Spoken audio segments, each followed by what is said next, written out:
Yeah. Welcome back, everybody, to another episode of the Just Because podcast, where we talk about topics just because. I'm Merp. That's B. That's Cheeto. Together, we are the cousins. Let's hop right into it. Don't forget, before we get started, like and subscribe and follow us on our socials. They're going to be linked in the description. And we got merch. Where's this at? Right here. We got some merch. Check out our store. That's also going to be in the description down below. That's the way to support the pod. So we appreciate anybody checking out our merch. And before we get any further, I do want to introduce our guest. This is Pastor Drew, and you're our cousin-in-law? How does that work? What do we call you? Yeah, cousin-in-law. I married into the... I called you Uncle Drew earlier. I was like, so we got Uncle Drew on the pod, and everyone was like, Uncle Drew? He's not your uncle. Yeah, not technically. But I've done the same thing. I've said, I've called you guys nephews before, and Morgan corrects me. That's not it. So we're cousin-in-laws? Yeah. That's not even a real term. Because Mo's our cousin. Yeah. I don't know. Whatever. But thank you for being on the pod. Hey, good to be here, man. I made it. Let's go. So Drew is a pastor at Collective Church. Yep. In Omaha, Nebraska. And Drew, tell us just a little bit about your journey, starting a church, becoming a pastor, just everything. Yeah. So grew up in the ministry family. Went to both my wife and I were full-time in ministry, and God made it just glaringly clear it is time to plant a church in really cool supernatural ways that allowed for me to go, hey, this is to not do this is disobedience. Yeah. And so I mean I can dive into some of that later, but then we started Collective Church in our living room 2020. And officially, so it's a really new church then, because that's only 6 years. Yeah, yep. Wow. And that was June of 2020. And 2021 September is when we officially launched at our current location. Amazing. So just kind of walk us through like some of maybe the challenges, or maybe just like the whole thing of starting a church, like the evolution of Collective. Like, what have you guys just kind of tell us a little bit about the whole process? Yeah, like, did you even want, like, when you felt like God was telling you to start a church, were you like, I don't know if I even want to do that? Like, Dude, what was that like? Yeah. Morgan and I, we were either engaged or freshly married, and she said to me, man, I could see us planting a church someday.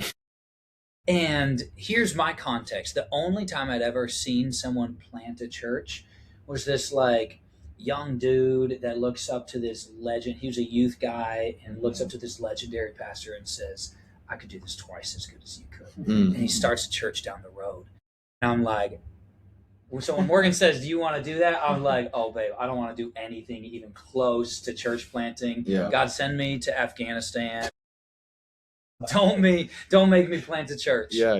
Oh, man. Yeah. So it was not in the plans. It was not in my original plans. But then I think it was 2018 that just in prayer time, God said, I felt like he said, hey, one, he said, are you willing to dream with me again? And then two, he said, are you willing to go anywhere and do absolutely anything? Right. So when I'm young in my faith, not young in my faith, I'm like passionate, zealous in my faith. I'm a college student, high school student, whatever it may be. And I'm like, God, I'll do anything. I'll die for you. I'll all this, right? Like, I'm so in. I'm all in. And then I got married. I have kids. And the equation changes. Mm-hmm. And so he re-asked me the question, and I'm like, I'm going to need to take a rain check on this. Yeah, I'll do anything. I'll die for you. Yeah, like for real. Like at this point, then it'd be like, hey, if you want to send me to the Middle East, yeah, I'm bringing my children with me. Yeah.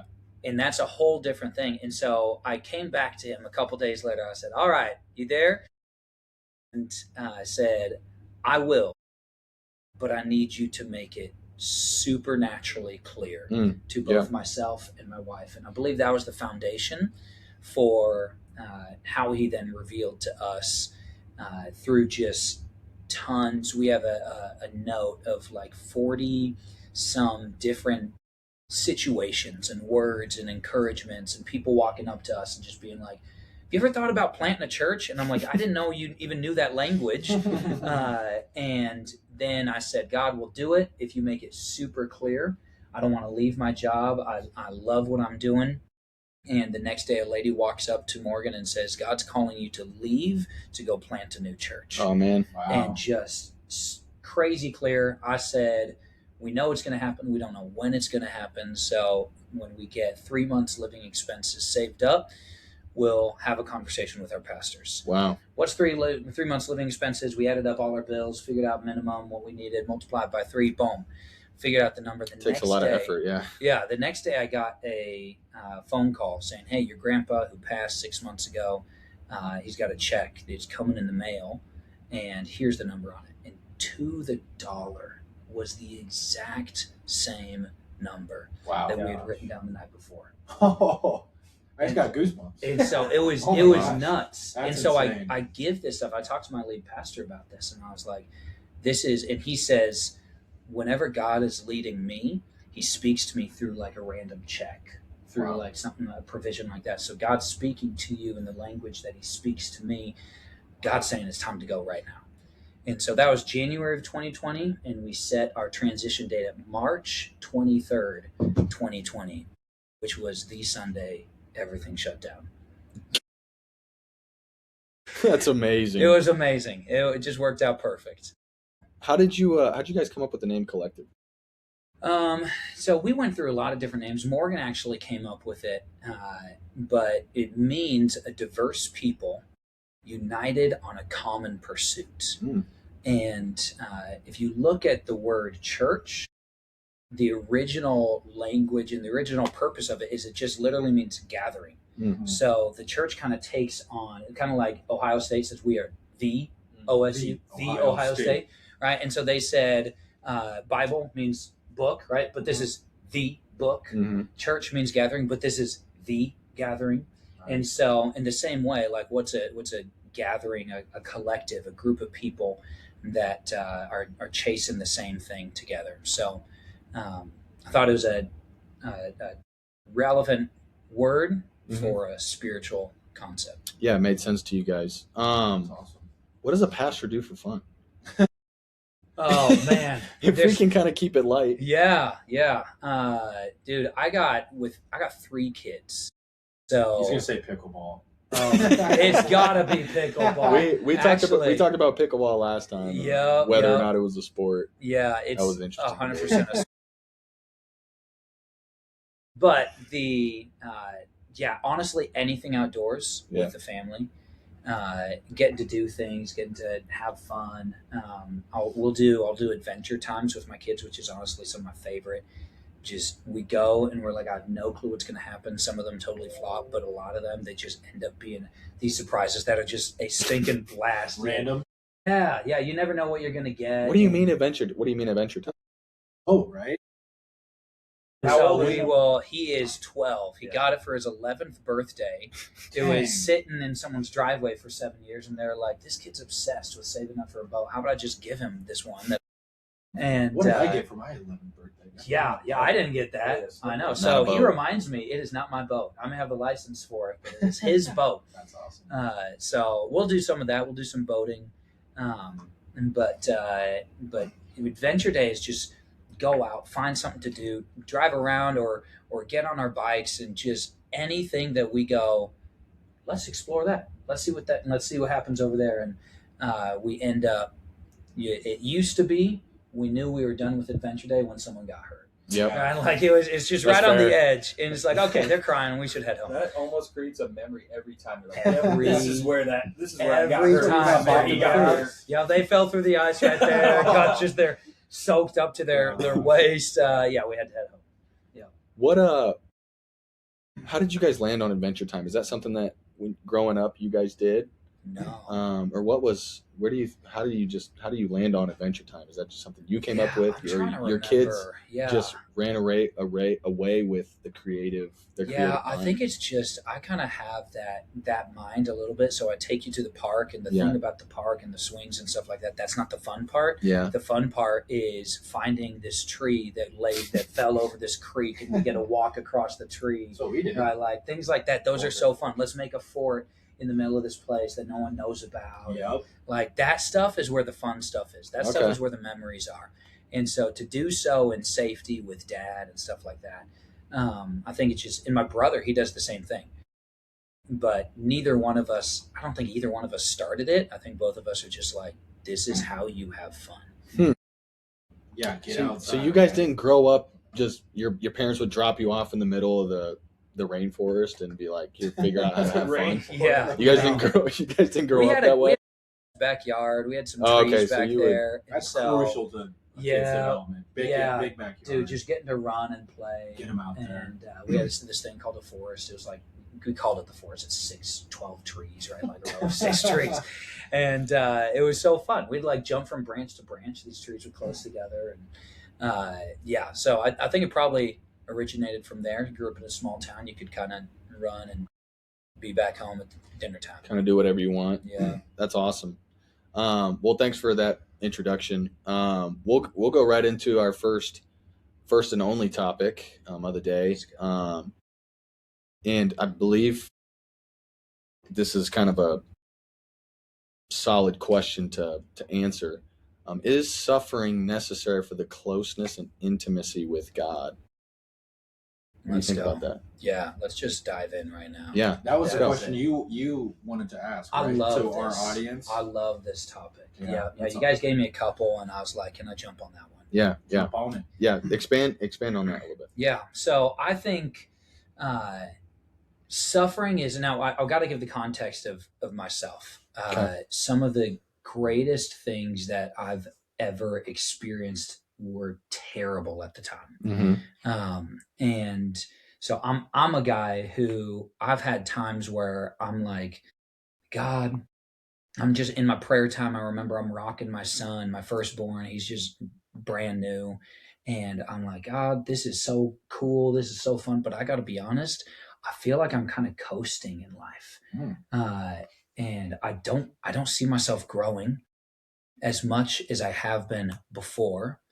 Can you give me a trial? I legit. Could I get some something to dead serious? Wow. And I'm like, can I get a little tribulation here? Just a little something hard to help. And I told Morgan, and she about kicked me out. Don't challenge God. Yeah, she's like, don't pray that prayer. He'll say You just yes. had your first kid. Yeah. And so, and I mean, I gave the stipulation like, hey, if it could just be me, no one else, right? Like whatever. But No collateral damage. But yeah, I mean, then we went into church planting, so I guess that's probably part of it. But the reality of I think suffering. Samuel Chand, in his book Leadership Pain, talks about this. Okay. It's one of the best books I know on this topic. Okay. Pull it up. It's Leadership Pain, Samuel R. Chand, and he gives this idea that pain, growth is impossible without pain, because growth demands change. I assume that I'm changing, right? Like growth is change. Change assumes loss. So this is it right here. That's it. Okay. Yeah, it's a killer. It's really good. And so change assumes loss. Mm-hmm. If I'm changing something, I'm losing something. Loss assumes pain to at least some degree.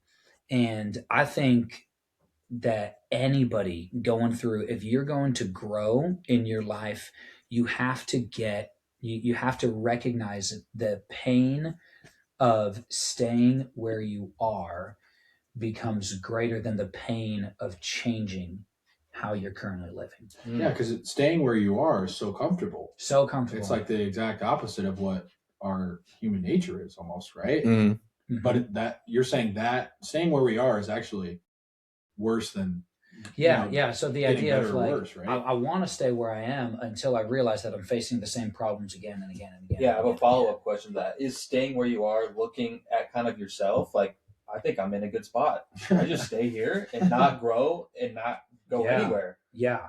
So I think recognizing there's certain seasons of going, man, I feel really confident in how I've grown. Mm-hmm. I feel really confident in where I'm at. And I kind of got to learn this new land.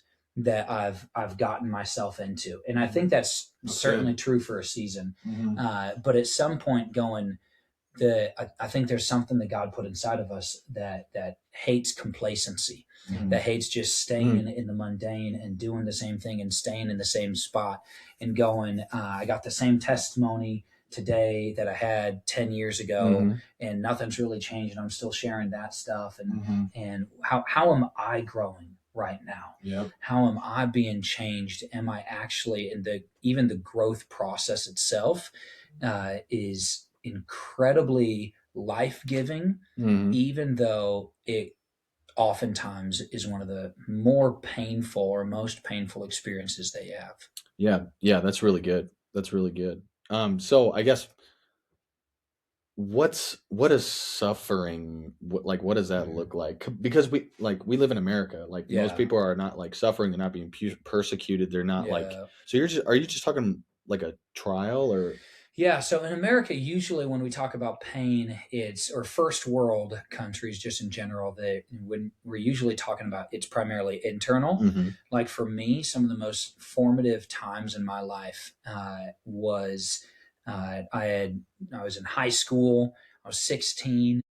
My girlfriend cheated on me. I had just moved. I had new friends, and I didn't really love any of them. I had a lot of acquaintances, no friends. Didn't love my new church, didn't like my new school, didn't fit in the sports and the activities that I was doing. And it just, and so all of this created this spiral. I ended up going into this 1.5 year long depression. Oh, wow. And 16, 16, 17, I was almost 18 and coming out of this. And it really, what it did is it showed me that my personal health and my spiritual health were both contingent upon me being surrounded by healthy people. And I had to learn how to actually have my own relationship with the Lord. I had to learn how to actually not just feed off of everybody else and having great people around me, but actually carry my own torch. And awesome. And so that ended up being the time that I would say, like, I got baptized when I was 11.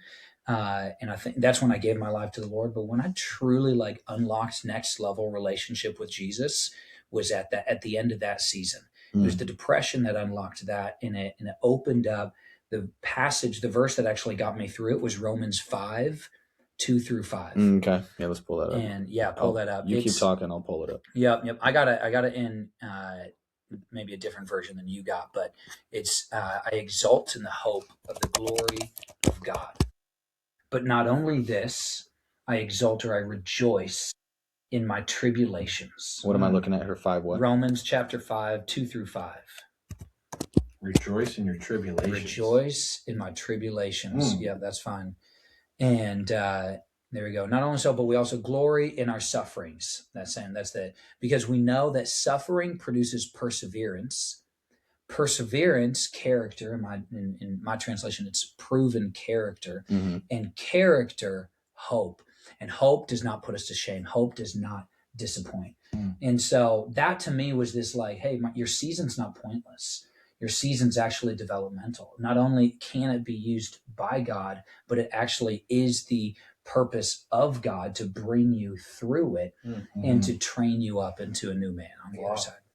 So that verse really supports our main idea, right? Suffering is absolutely necessary, right? I mean, 100%. But not just for the sake of suffering to suffer. Yeah, not for no but reason. Almost for God's glory, right? Because you're suffering to get better, to improve, to grow for God. To show what God can do, to show what He's done, ultimately to glorify Him. If you want to get stronger, you got to push it, right? You got to lift weights. You got to tear muscle. You got to tear. Literally, tear right? Like it hurts. You got to push through it. On in my workout room at home, I have 1 Corinthians 9:27. It says, "Beat my body, and I make it my slave, lest after preaching to others, I myself should be disqualified." Wow.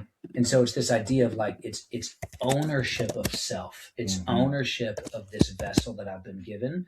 And the only way to do that is by disciplining my own body. By telling like, when I don't want to hit another rep, when I don't want, like, I'm going to push through this because not because I just want to push through it, not just because I want gains, not because like whatever. It's this idea of like, I own this vessel, and it doesn't tell me what to do. My emotions don't guide me. I can guide this. That's awesome. And so that's this concept, like you only get that through discipline, through that it's translated, I beat my body, right? Like I discipline myself, my flesh, in order to, and it wasn't a literal beating, right? But like just this idea of I own my flesh. Depending on what workout you do, I mean, it could get intense. Yeah. That's awesome though. I mean, I think it makes me think of the fact of why are we sitting here doing this? You mentioned having your own individual relationship with God, right? Yeah. Like I feel like we all have come to that age where we realize that this is on us as individuals. I think that's powerful. Going to church is great and listening to somebody, but sitting down, I got great benefit from actually sitting down with people and digging into the word and like almost trying to find the answers myself. Yeah. Instead of listening to somebody. Not to say you shouldn't listen to a pastor or whatever, but doing the research yourself has really helped me. I mean, revelation that you've unfolded hits deeper, roots deeper into your heart than something that someone else just gives you. Yep. That's awesome. Man, really good. That's great. That's great. So this particular topic is suffering necessary for closeness and intimacy with God. What does that look like for maybe like a new believer who's not necessarily like strong in their faith, but like they're on fire for the Lord? They they maybe have had a hardship in their life and they're like, I want to try something different. I've been trying these other worldly options, but I want to try Jesus. Yeah. And then what? Yeah, I think so one of the lies that I think we understand, because when you come to faith, you usually what's happened for someone who wasn't just raised in the church, but if you like ran away from the Lord for a little bit, right? Usually what happens is what brings you in is pain, is something difficult. And all the time, I'll pray with people that are coming up and saying, I'm giving my life to Jesus. And I'll say, hey, what's God doing in your heart? And they say, my grandma died. They'll say, I'm hooked on drugs. They'll say, my wife just left me. They'll say things that have nothing to do. I'm like, but the altar call was, do you want to give your life to Jesus? Right? And they're not saying that, because the whole idea is like, this pain has made me realize that it can't end with me, and I don't have control over this thing, this life around me, and I need to surrender that to Him. And so awesome. I think this. But then the lie that you end up getting, sometimes people will get, is they'll see so much change. They go to Jesus, they get their alcohol addiction begins to fall off through the power of the Holy Spirit, through the community of believers, right? Like, and they're like, my life is so much better because I'm following Jesus. Right. So therefore, following Jesus makes life easy. Right, like and easier. Easier. And there is a lot of ways that it does. But that's not the purpose of it. And so that's why Jesus says, in this world you will have trouble. Make no mistake, but take heart. I have overcome the world. It doesn't matter what you go through. He's going to use it. He's going to transform it. If you give it to Him, it's going to be good. So that's awesome. So maybe to like a new believer who, like you said, comes to the altar for an altar call, what are they ultimately signing up for? Because, they're coming to the altar because they have this pain. And, sometimes there might be this worldly reputation of Jesus is going to solve every problem immediately. Yeah. Which might be true initially. What can you say about people who are past that initial, what do you call honeymoon phase of? Is it more of like will you still have challenges? And what does that look like? What's the difference? Yeah, I think your first 2 years of your walk with the Lord are some of the most important ones. There's a lot of things that I look at and I go, like that's my rule of thumb for spiritual leadership. Doesn't matter how hard you've been chasing the Lord. If you've been chasing the Lord for more than 2 years, that's like my rule of thumb of like, okay, you've gone through enough. You've seen some faithfulness. You've passed a honeymoon season. You've probably gone through enough stuff and stuck with the Lord. And it wasn't like, Lord Jesus, make my finances better. And then he provides and it's amazing and it's so cool. And then I go and gamble it all away again. I go, what are you doing, God? Right. Like, and I'm upset at him. Yeah, exactly. And so I'm in this, like, it's so easy to fade in and out. And I say, like, it's easy to take, to misinterpret pain and suffering in one of two extremes. Either I shouldn't experience this, and so therefore why I am, so I must be doing something wrong, or you must be doing something wrong, God. Or the opposite. Pain has done so much, which is kind of where I was rocking my son. Pain has done so much to grow me that I want it. And then you begin to like that's where that's the flaw that I would say I had in that, of going, I want the growth, and so therefore I didn't put myself in an intentionally painful situation. I didn't sabotage my life just to be able to grow, but I did go like, God, I want this, and wanting pain for the sake of pain, or pain for the sake of my own idea of growth. I had no clue, man. I'm about to raise my first kid. Like, I had no clue how hard it is. You wanted it. Yeah. And so I had no clue what I was asking. You said, bring it on, huh? Yeah. I didn't, and which is, I think it shows faith and stupidity, which oftentimes there's a blurry line there. I'm ready, God. And he's like, no, you ain't. I did want to talk a little bit about the ongoing, not trial, but the ongoing battle of the flesh and in your spirit, in your relationship with God, as you continue to grow in your faith. All three of us are not perfect by any means, but thankfully our parents have done a really good job of raising us, and each of us have been walking in our faith for, each of us can probably say a different amount of years or time. What does that daily battle look like for someone who gets past that honeymoon phase? Yeah, I'd love to hear you guys. I want to hear you guys answer this, if that's all right. I want to, like, I got my own. Yeah. I feel like I'm owning the mic too much. I want to hear. I think this is good for all of us. That's fair. Like, what did that look like for you? Because I don't. There's no seminary. Hold on, let me sit up straight. Yeah. I could listen to you talk all day. You're getting into spiritual worship. Let's go. So your question was, May, how do you fight that spiritual battle? What's the daily spiritual battle look like for somebody who's past the initial honeymoon stage of giving their life to Christ? Because like Drew was saying, there becomes a point where sometimes you reach a hardship. The hardship leads you to Jesus. You give your life to Jesus, and then the hardship goes away. And then what? Yeah. And so that's kind of what I want to talk about is still your got guys' battle. Yeah. Right. You guys' the honeymoon. Well, one thing I've learned is it's quite literally a daily decision. So that's the interesting thing about it. And I find myself, we all go through random stuff that ticks you off or whatever's going on. We know it's coming.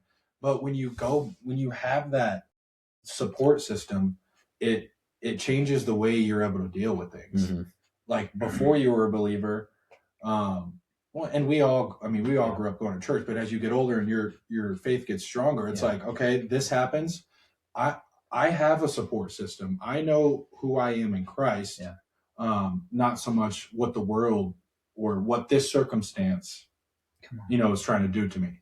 So, and you see past it. Yeah, you see past it, and it's like, all right, I mean, you deal with it, but this is where we go now. This is who I've put my faith in, because really without it, I mean, everything else of this world is really fleeting. I think as soon as you got it all figured out, I mean, you mentioned going to Christ and going away. It's like as soon as you got something figured out, you get slapped in the face, and you don't know how your life can change. Right. So, like I said, I think as you get older, you realize it's really a daily decision.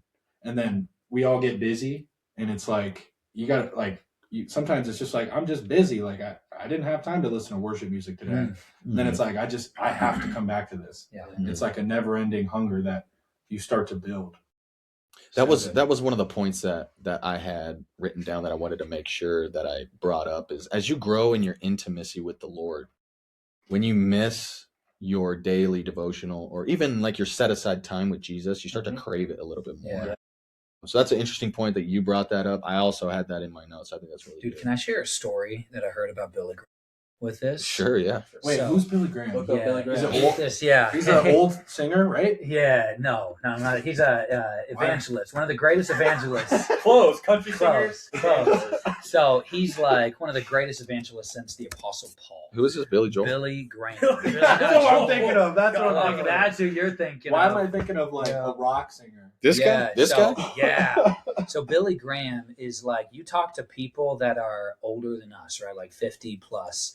And if they got a solid relationship with the Lord, they probably had an experience with God because of the ministry of Billy Graham at some point.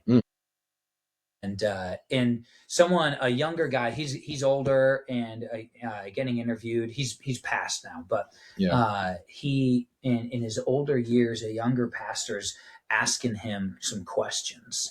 And he says, so what do you do about that you were talking about, right? Like, I just had a busy day. I missed my worship. I missed my whatever. Yeah. And how do you get back onto that train, right? Like, how do you recover from that?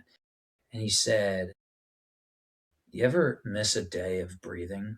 I've heard that before. Have you ever missed a day of drinking anything? Water, yeah. I can't even fathom. And he said something like, it's been 70 years since I've missed a day with the Lord. Wow. Isn't that insane? How old did he live to be? I don't know what that is. Don't quote me on that number. But he's a pastor, not a mathematician. Yeah, seriously. Come on. That's awesome. But it's like some absurd number that's like way long. Just this idea that what you're saying, like, I can't. Oh, wow. I don't know how to function. He lived to 99. 90. Yeah. When he passed. Wow. 99. We got Junior coming up on 90.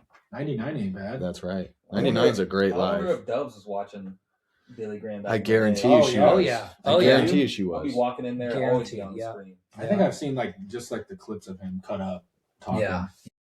B, you want to answer that, or do you want me to go? No, we can. I'll answer it just a little bit. So after the honeymoon phase, that was the question. Yeah, do you have a daily battle, or what does that look like? I think it even becomes harder because, like you said, you're not in the honeymoon phase. I think that's when the work starts. Yeah. Some people look at Christians and they're like, if they're not a believer and they look at them, they're like, oh my gosh, they believe in Jesus. It's going to be so easy for them. But they don't actually see the grind behind closed doors when you're in your closet by yourself, kneel to the ground, face to the ground, saying, oh my gosh, what can I do, God, for this?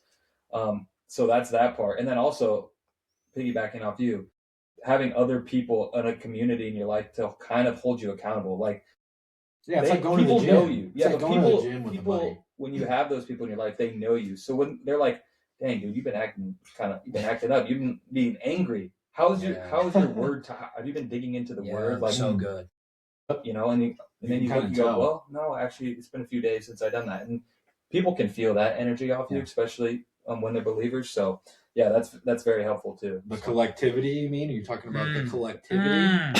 Come on. That's it. That might be the most important part, really, is having people around you that are holding you to that standard. That's good. Because if they're not, then you could just go 2 weeks and be like, well, I'm so busy. Yeah. That's the word that people use now. Yep. And everybody is busy. It's true. But everybody's busy. How do you chip away and put the work in? Mm-hmm. Because it's just prioritizing. That's really what it is. Yeah. And it really is like any relationship. We all have significant others. If you want that relationship to be good, you got to put in that work. Yeah. I'm not married. Okay. I'm not married yet, but I am engaged. Yeah. So. Yeah. Man. I've heard it said, let's go. Come on, somebody. I don't think she watches this anyway, so that's she won't see that. Just kidding. I've heard it said, can you be a Christian and not go to church? Yeah. That's a great question. 100%. You can. That's a great question, and I think you're right. You can, but here's the question, talking about marriage. Mm-hmm. Can you be married and never go home? Ooh. Yes. Wow. Yeah. But at some point, pretty quickly, it's going to affect your relationship. Yeah. Mm-hmm. Wow. Can you say that again? Can you be married and never go home? Yes. Like, how would that affect your relationship? It's the same thing because, right, our relationship with Jesus is in this community of believers. It's part of the context. And so I don't need, in terms of salvation, do I need to have a certain mark of times going to church, or like, no. Like it's ultimately about my relationship with him. Not, I could be a part of the best church ever and it doesn't change a thing.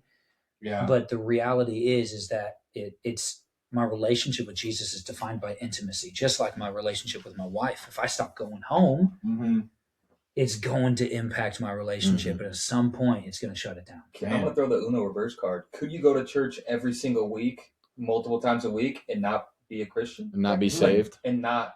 100%. Yeah. So... It's not a box. It's not just a box to check. There's no checklist that you can go down and be like, all right, we're all good here. Yeah. It's God knows your heart. And really that's not for us to know. Yeah. 100%. It's really that's the in my opinion, that's the beauty of non-denominational Christianity, in my opinion. Sorry, non-denominational Christianity. Long words. Yeah. Nobody else really needs to know except for you and God. Yeah. So if you're good with God, that's for you to know. And I think the perfect example of that is when Jesus is on the cross and those those other the thieves on the thieves on the cross. Yeah. You know, to the world, that those thieves could have really committed some heinous crimes, killed somebody, stole some things, really, really terrible things. And it's not really up to the humans to judge. And although it's not right and they did sin, if you truly give your heart to God in that moment, like that's between you and God. And I think that's a beauty in Christianity. Like you're saying, B, like if you go to church, but you don't have a relationship with God, then are you really saved? Are you really walking that walk in faith? And I think going to church is a great first step. Yeah. Because you're going to be around a lot of people who will hopefully come around you. Mm-hmm. But for some people, there's maybe a little bit of an entitlement by checking that box of going to church.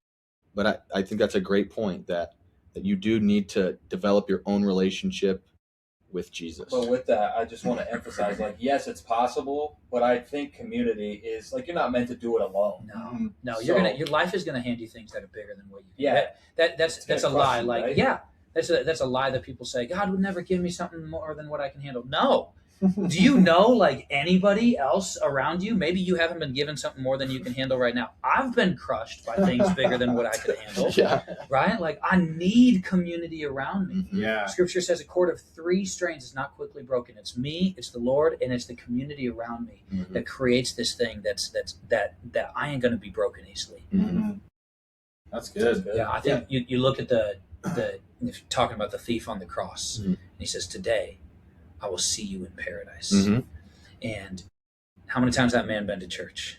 Right. Like what's that guy's theology on the Trinity? Right. Yeah. Right? Like it's crazy. He does nothing. Right. And then guess what? Who's surrounding the cross?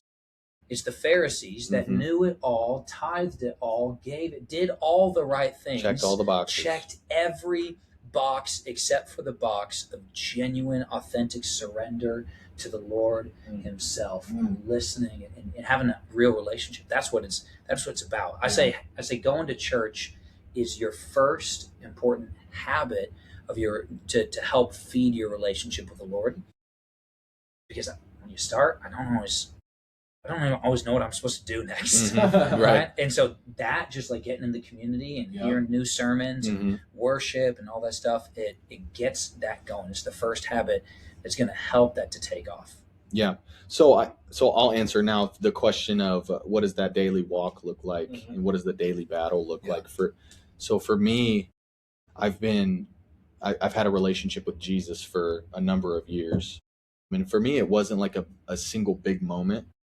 I was fortunate enough to grow up in a Christian household where I was instructed and taught very well.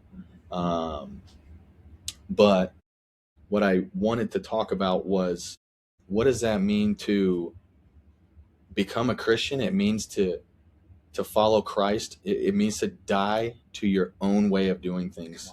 And your flesh doesn't want to die naturally. So I wanted to speak to that, because it's a daily grind of killing your flesh every day and killing your sinful desires, because so many people who like you said, go through some pain, give their life to Christ, their life gets better, and then what?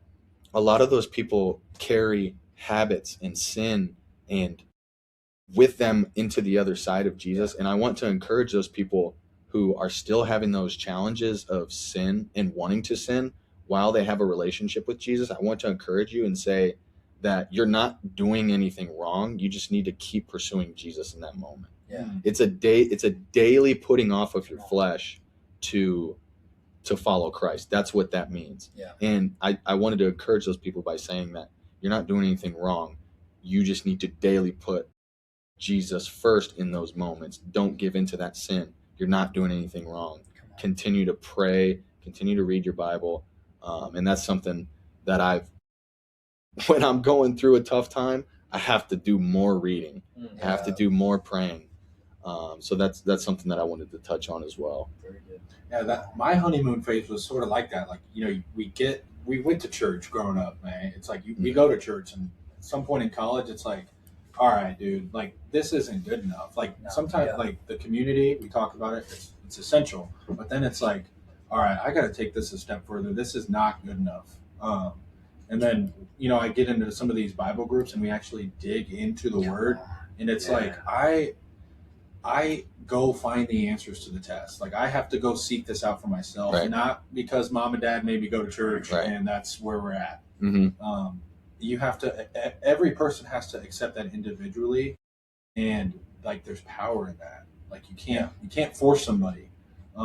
We can all give our testimonies, but it's a daily decision, and it's awesome when you do it, but it's just continual. Yeah.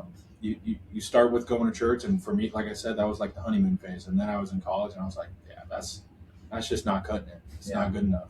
And I love that point that you made. Right, your flesh doesn't want to die. Right. And I think that's why pain is necessary for growth. Now, here's something I don't think we've said yet. Pain doesn't produce growth. Pain opens an opportunity for growth. Yeah, that's great. Like people saying, why does God give me all his most difficult battles, right? Like sometimes you're giving yourself these battles and you're not learning the lesson, and you're not actually getting yourself past this in order to I'm gonna start taking notes from it. Are you taking notes? Are we taking notes? Run the AI transcriber. Yeah, we're gonna have to listen back. That's a great point. That's a great point. Stuff. So we talked a little bit about what does this mean for a new believer. Now I want to talk a little bit about what does this mean for somebody who might not know Jesus, or somebody who's watching and doesn't know Jesus at all, and they're hearing us for whatever reason talk on this podcast about Jesus and following Jesus, and it's like, why would I follow Jesus, and why would I be like, I'm going to follow Jesus, and I'm not going to be completely healed of all my. I'm suffering. Right. Why would I do that? I'm essentially subjecting myself to convictions and a daily battle. Why would I do that? What would you say to somebody who doesn't know Jesus? Yeah, man. I think if you don't know Jesus, it's like when you grow up. Salisbury steak or something like that, and then someone tells you, man, I love steak, and you're like, that's cool. Right, beef stroganoff, and they're like, man, I love like that's like so I good. love me some steak, and you're like, yeah, I mean, it's good, it's whatever, and then you have your first like steak, you know what I'm saying? Right, like a good one that's worth it, and levels, and right, and then at that point, you know what a good steak is, and you can't go back to it. In the same way, it's so hard to tell someone who doesn't know Christ, the level of hope and life and light that it reveals to you, and to the point, like, we were created by God to be with God in communion, in relationship, in life with Him. And the further away I get from that, the more I'm going to find myself in anxiety, in depression, in chaos. My life is going to be falling apart. I'm going to try to control everything that I can, and I find out that I really suck at this. And like, and the closer I get to Him, the more, even when things come at me, it doesn't hit the same way. I've got hope. I've got purpose, like you were talking about, right? Like, I've seen God come through in these little things. And so when I'm in the big season, I got a lot of hope that He's going to come through here, because He's been faithful so many times. And I don't have to question, I don't have to doubt it. I just have to wait for it. And if it doesn't happen, it's going to happen eventually. It's going to happen. God ain't done. Somebody said He's going to test you before He bless you. Come on, brother. Somebody said that one time, and I had to write that down. That's good. Yeah. I had a question. What would you say to people? I personally feel like I run into people with this question. What would you say to people that feel like God, that they don't come to Christ because whatever their circumstances is, they think God won't love them, whether it's their sexuality, who they are, what they've done. It seems like people, their sin is too bad. Their sin is too bad, and they're like, God says that's a sin, what I do, and He won't love me for that. I don't want anything to do with it. That's a great question. The last 6 months to the year of my life, I run into a lot of those people, and I'm not entirely stumped, but I guess it's a common question that I guess I would want to hear your thoughts on. Yeah. I think, go back to simple gospel, right? John 3:16. For God so loved the righteous, really good Christians that He gave His only Son. Yeah, that's a great point. Right? That's not what it says. That's not what it says. For God so loved the whole freaking world. Every single one of you. So he looks at, it doesn't matter where you're at. It doesn't matter what you've done. It doesn't matter how messed up your past is. It doesn't matter what you got going on that you're like, I don't think He's going to be cool with this thing going on in my life. The whole idea is that He already says, I would give my Son and sacrifice Him for you. So I already did.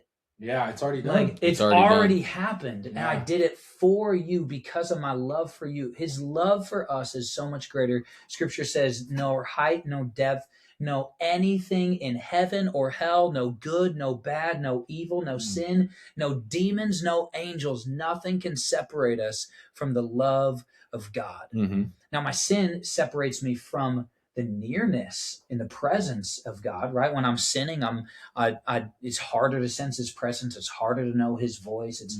I'm running away from Him and I can't hear Him. But none of it separates me from the love of God. He's always chasing.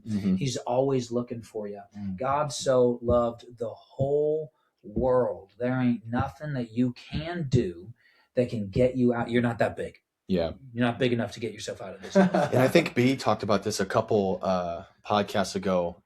It's like you're walking here and God's just walking right behind you. He's just waiting for you to turn around. Yeah. That's such a great visual. Did you talk about that? Yeah, that's like the repentance thing. Like, yeah. Well, I think this might be actually you're saying. Yeah. I'm walking in one direction, repent my way, repentance, totally just 180 it and just walk the other direction. That's so good. Yeah. That's so good. Yeah. That's this idea of it's the prodigal son, that when the story of the prodigal son in Scripture, that he goes out, he says, Dad, give me my inheritance, which is basically saying, Dad, I want to pretend like you're dead. Right? Like, that's what it is. It's like, this is what you're dead to me. Give me my inheritance. I'm going to go do my own thing. He squanders it. It's all gone, gambles it away.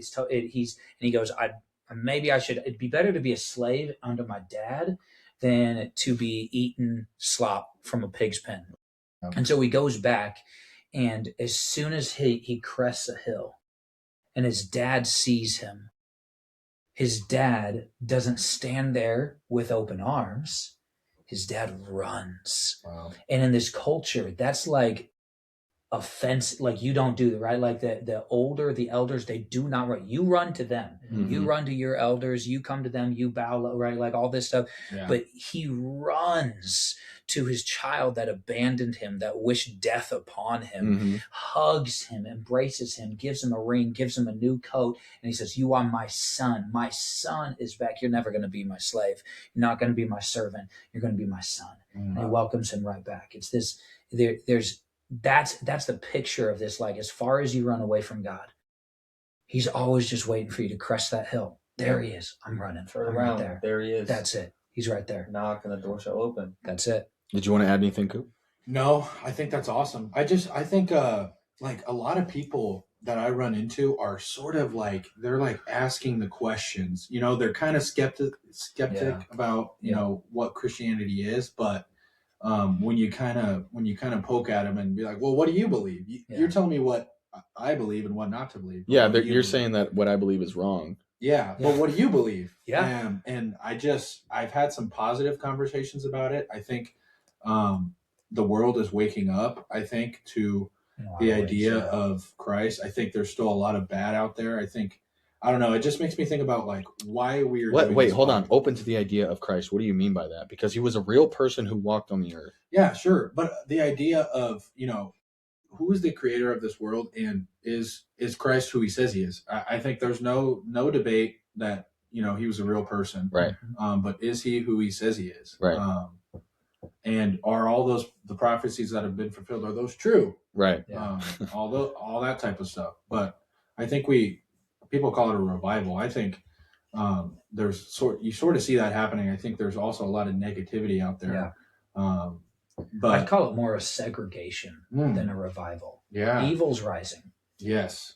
Righteousness is rising at the same time. Yes. Right?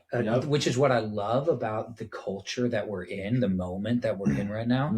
Because when I grew up, everybody said they were Christians. Oh, really? Everybody said, it doesn't matter, right? Like, hey, everybody. Yeah, I'm a Christian. Yeah, right? Like every single one. And a lot of them went to church. And so it was just so hard to figure out, like, are you JV Christian? Like, so I'd use it, like, growing up, I'd use the term born again, right? Okay, like, and this idea of, like, are you actually, like, for real a Christian? Or are you just like, yeah, I mean, I think murder's bad, so I'm a Christian, right? Like, sometimes somebody cuts me off in traffic, and I'm like, oh my gosh, am I actually a Christian? Yeah, am I actually a Christian? Yeah, but today you don't have that option. Today, to stand on, there's a lot of grounds of truth that the Bible stands on, that if I stand on it politically, socially, relationally, in any way, even not even spiritually, if I stand on it, then it immediately separates me and segregates me from another crowd, and I'm an enemy. Yeah. And it forces this, like, being a Christian no longer is beneficial. It now comes with its own costs, which that's where Christianity thrives, not where it's like, oh, you know what, this would be better for me to do it this way. So I'll make more money. Sorry to cut you off. Are you so you lean into that? Yeah. As a pastor, you lean into that, not controversy, not what do they say? What do they say? Divisive. You kind of not divisive, but you know what I'm saying. I wouldn't say. Where you just preach the truth, it's going to affect some people, or how do you handle that? Yeah. So B, you're here every week, right? Like, you hear my sermons. I wouldn't say I'm like. When I hear divisive, sometimes I hear not divisive, but I understand. No, but what are people hearing when I hear divisive? I hear the person speaking is almost like kind of going after a group, like almost attacking and speaking in a certain tone. I think what Pastor Drew does is he speaks the truth. Yeah. Like, this is what happened. Everybody observed it, and then now this is the truth, and this is how the Bible relates. So I think you do a great job with that. Yeah, thank you. I try because there's so much. Yeah, there's so much chaos out there, and there's so much divisiveness that is out there. And for me, there's a message that supersedes all of it. It's so much greater. I have to be able to hit on it. I have to be able to give truth to the reality. And I think truth is almost never either or. It's both and, right? Like when you talk about when I know a lot of really good people that are fully pro-Trump, and I know really good people that are fully anti-Trump, right? Mhm. Like this is divisive, and I'll hit on this stuff. Oh yeah. And the reality is that if you are fully pro-Trump and you cannot communicate some of the things and the errancies and the issues, I think he hits so well on like there's a lot of he to me is like Nebuchadnezzar. Nebuchadnezzar in scripture, Daniel like sees this revelation of who God is, and Shadrach, Meshach, and Abednego come out of the fire, and he's like, "This is so your God is so real. This is so amazing. I love it. Everybody, you need to follow these guys' God. These guys are the coolest guys. They came out of the fire." And then you want to know what he says? And if you don't, I will rip you limb from limb. It's like, it is like, dude, you totally missed it. Yeah, you were like there, and then you way overshot it. That's right? a Like great description. It's this idea of like there's so many good things, but it's done in the absence of a character of love, and it's like that literally is the biggest deal. But you can't like, and so I totally get why you are anti-Trump and pro-Jesus. Yes. I get that because I see that in the character. I'm big on like leaders should have high character, and I'm going to follow a leader based off their character more than their charisma. And so I get that. We still have to learn how to honor, even if you are so anti him, right? Like you still have to learn how to honor. But so that's. I don't know if you wanted to get that divisive on here. You can totally cut all of that out. No, I didn't. Awesome. I didn't mean to say divisive. I meant no. You're good. Because I think what I said there can be divisive, even if I'm not saying like truly divisive. I think what you're talking about is like when I talked to a pastor when we were getting things going. I was just connecting with pastors, and he was like, "How you handling all this political stuff?" And I was like, "Oh, that's a good story." I want to hear it. And I go, "Oh, you know us, right? Like Trump's basically Jesus. Like we're good. We're good." And he said, "Same, good, okay." Oh my gosh! I was like, I probably need to run to the bathroom or something. I was not. Hey, is that my brother-in-law? No. All right. The way you said that, I was like, that's got to be Roy. Okay, it's funny. It was not. No. No.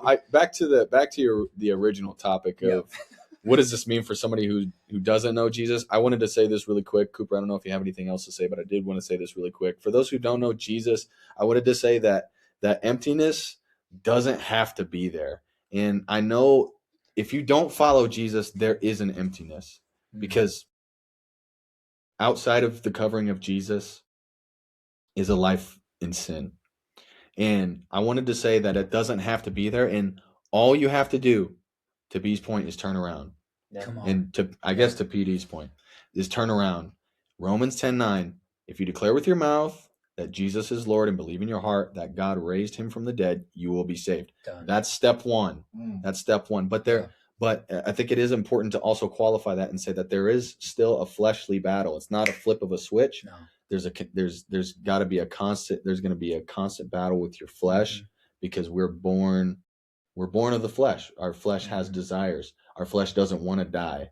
So I did want to qualify that and say that there is steps after you give your life to Jesus, but it is all you have to do is declare with your mouth that Jesus is Lord and he was raised from the dead. So I just wanted to say that if you're watching this for whatever reason, we're 58 minutes in, 59 minutes in, it's very easy. Just declare with your mouth that Jesus is Lord because he did walk this earth and he did perform miracles. Come on. And he is the Son of Man. That's it. I fully believe when you talk about people like that, that you're like, they're skeptics. The problem I find is when you get stuck in the philosophy of it. I'm like, man, I don't know. I don't know about this. I don't know about Jesus. I don't know about this church person that I met. They're not likable. And so I think maybe I shouldn't be a Christian, right? Like, I truly believe if you send someone on an unbiased journey towards truth, they will find Christ. Amen. Yeah. End of the line. Have you heard those stories about I think they say that every person that has sought out to disprove, Jesus has actually ended up proving themselves wrong and proving his existence. There's so many testimonies like about it. it. Yep, C.S. Lewis was like that. Yeah, Lee C.S. Strobel Lewis was like that. Yeah. Yeah, both of them were going, I'm going to tear this Bible apart. And they now are devout believers. Beautiful writers as well. Oh, yeah. Well, Drew, thank you so much for coming on. Yeah. Guys, thanks for We're going to have to do this again. Yeah, I was going to say. Because this was a great discussion. Hour's not long enough because, man, that's fun. If you're down to talk politics, we'd love to. Let's go. Let's go. But we so enjoyed having you on here. We appreciate you driving 30 minutes to get here. We can have you Zoom call in next time if you want. But no, we appreciate you coming on here. And if there's anything else you want to say before we cut you off, go ahead. Yeah, I just think, man, there's nothing. And come on, if you know this, like, I don't know, like, can they comment? Like, like comment, like anything. Post this, guys, like repost it. Like, if you know the truth of what it's like to live in the light of the hope of Jesus Christ, like, you know it. And if you don't, you don't. And I promise you, he will show himself faithful. You're going to see him come through. It is a life worth living, and it's not going, it makes a lot of life a heck of a lot better, but that's not the end goal. The end goal is to go, I can endure all things. A righteous man falls 7 times, but gets back up again.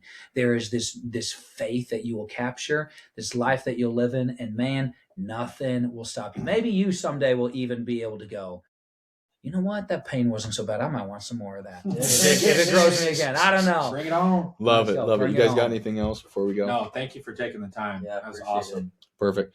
Thank you guys for tuning in. If you made it this far, please like and subscribe. Leave us a comment down below. Thanking Pastor Drew for coming on. We're going to have you on again. Once again, thank you very much, and thank you guys for watching. Follow Collective Omaha, social media at Collective Omaha, YouTube, Instagram, Facebook. We'll put the links down below. They got some merch too, right? Got some merch right here. Yeah. What does that say? The perfect church for people who aren't. Hey, perfect. Exactly. Yeah. We all suck. Put that on a t-shirt. You're welcome. There you go. You're the type of guy we want. All right. Thank you guys very much for tuning in to the Just Because podcast. We'll see you on the next one. Yeah.